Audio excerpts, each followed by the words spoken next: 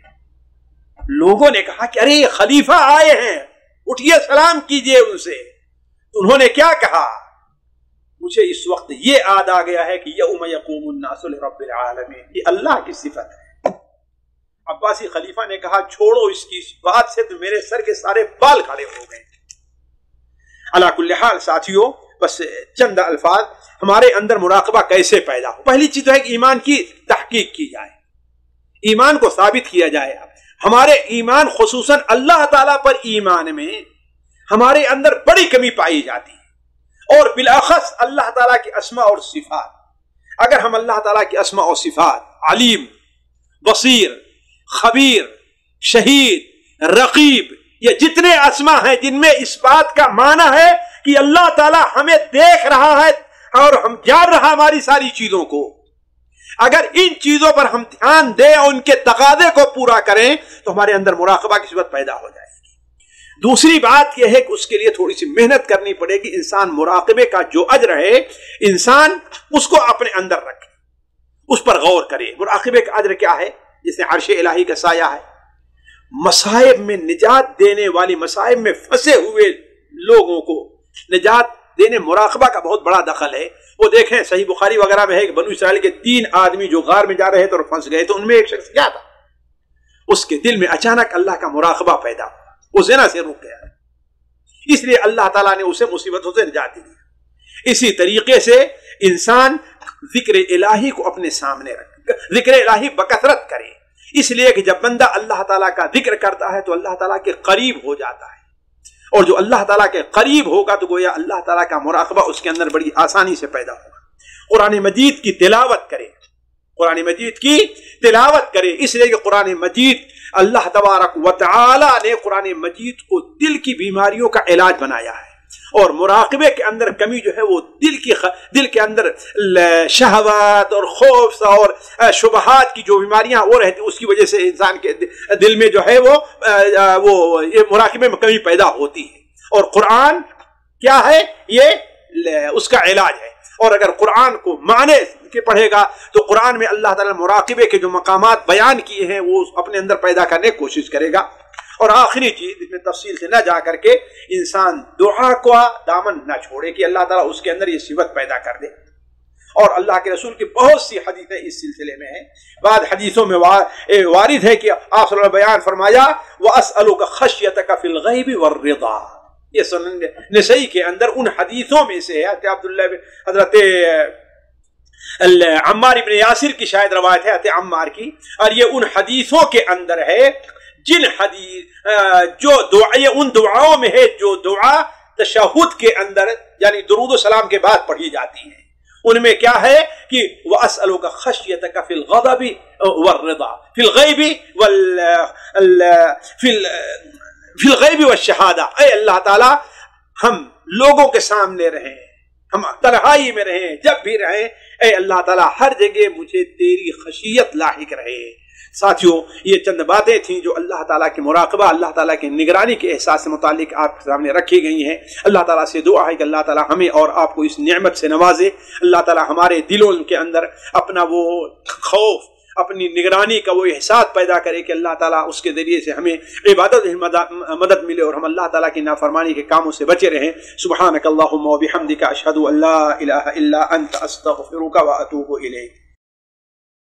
سامعین کرام، ہمارے علمی اور عوامی دروس اور سوال و جواب کی مجلسوں سے آپ خود بھی مستفید ہوں اور اپنے دوست و احباب کے ساتھ بھی شیئر کریں۔ عین ممکن ہے کہ آپ کے شیئر سے کسی کی اصلاح اور آپ کے لیے صدقہ جاریہ بن جائے۔ واٹس ایپ پر اسلامک میسج حاصل کرنے کے لیے نمبر نوٹ فرمائیں: یعقوب عزیز 00966 5089 59707۔